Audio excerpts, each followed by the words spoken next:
24 മണിക്കൂർ കൊണ്ട് ഹുസൈനെ ചേർത്ത് പിടിച്ച് നമ്മുടെ പെരിന്തൽമണ്ണ. ഭയങ്കര സംഭവമല്ലോ. ഞാൻ ഇവിടുത്തെ MLA ആട്ടോ. MLA തന്നെ എന്താ പറയാ എനിക്ക് അതെനിക്കറിയാം അല്ലേ?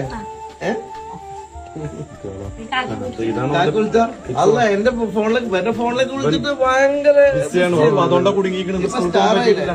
ആരൊക്കെ ഉള്ള വീട്ടില് ആർക്കാരൊക്കെ ഉള്ള?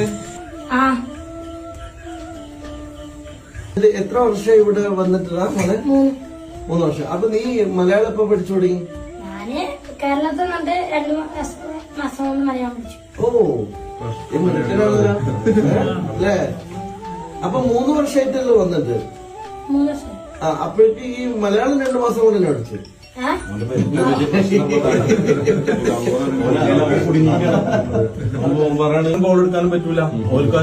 ഉപ്പ എപ്പോഴാണ് മരണപ്പെടുന്നത്? 1 വർഷമായിട്ടല്ലോ. ഉപ്പൊക്കെ ജോലി എന്തായിരുന്നു?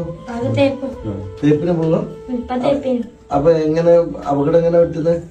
അത് അങ്ങനല്ലോ. ഇപ്പൊ എന്റെ ഒരു കൂട്ടുകാരുണ്ടായിരുന്നു. കൂട്ടുകാരന്റെ കുട്ടിക്ക് പനിയായിരുന്നു. അപ്പൊ ഇപ്പൊ ആ കൂട്ടുകാർക്കൊന്നും മലയാളം അറിയില്ല. ഇപ്പൊ ഒക്കെ അറിയാം. അപ്പൊ ഇപ്പൊ ഹോസ്പിറ്റലിൽ കൊണ്ടുപോയി. അവര് വന്നിട്ട് വന്നു. പിന്നെ ആ കുട്ടീനെ ഒന്നുകൂടി കാണാൻ പോയപ്പോ അവിടെ ഓരെ കണ്ടിട്ട് പുറത്തേക്ക് ഇറങ്ങി. ഇറങ്ങിയപ്പോ ഒരു വണ്ടി വന്നു. എന്നിട്ട് കുത്തി. അപ്പൊ ഇപ്പൊ ഉമ്മാനിപ്പോ ആരും ഇല്ലാത്തതുകൊണ്ടാണ് ഇപ്പൊ ഈ കച്ചവടത്തിന് പോയത് ഇല്ലേ? പണിക്കൊന്നും പോകാൻ വയ്യല്ലോ. ഉമ്മക്ക് സുഖമല്ല. ഉമ്മക്ക് എന്താ പറ്റി? ഉമ്മക്ക് എല്ലാ പ്രശ്നവും ഉണ്ടോ? ഡോക്ടറൊക്കെ എവിടെ കാണിക്കുന്നത്? ആണോ? അതൊക്കെ ഇങ്ങനെ ഉണ്ടോണ്? ആണോ? എനിക്ക് എവിടെ നിന്ന് ചായ ഒക്കെ ഉണ്ടാക്കല്? ആണോ? പാലൊക്കെ വാങ്ങും. എന്റെ വീഡിയോ കണ്ടു കേട്ടോ. ഞാന് രാവിലെ മുതല് എനിക്ക് ആൾക്കാർ മുഴുവനും വാട്സപ്പ് 9 മണിക്ക് ഒരു ഫോൺ എടുത്തിട്ടുള്ളൂ. അതിന് എത്ര ആൾക്കാർ ഫോൺ വിളിച്ചിട്ടുണ്ടോ? പഠിക്കാൻ എനിക്ക് ഇഷ്ടല്ലേ? ഇപ്പൊ എത്ര ക്ലാസ്സിലെത്തി? 7ല്.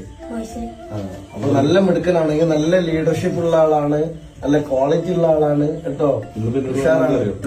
മദ്രസിലും പഠിക്കണം. അവന്റെ അന്യ മാർക്കസിലാണ് പഠിക്കണേ. അപ്പൊ എനിക്ക് മദ്രസിലും പഠിക്കണം. എനിക്ക് ഇവിടെ നിന്നോണ്ട് തന്നെ പോകാനല്ലേ ഈ ഉദ്ദേശിക്കുന്നത് അല്ലേ? പെരുന്തൽമണ്ണ വിട്ട് പോകാൻ താല്പര്യമില്ല. അല്ലേ? കേരളം വിടണ്ട, പെരുന്തൽമണ്ണയും വിടണ്ട അല്ലേ? ഇവിടെ നമുക്ക് ഉഷാറാക്കാം. അപ്പൊ ഇവിടുന്ന് താമസിക്കുന്നത് ഇനിയിപ്പം എന്താ എന്റെ പ്ലാന്? വേറെ എവിടെയും പോയാൽ നല്ലതാണ്. ഇവിടെ റൂമൊന്നും ചെയ്യില്ല.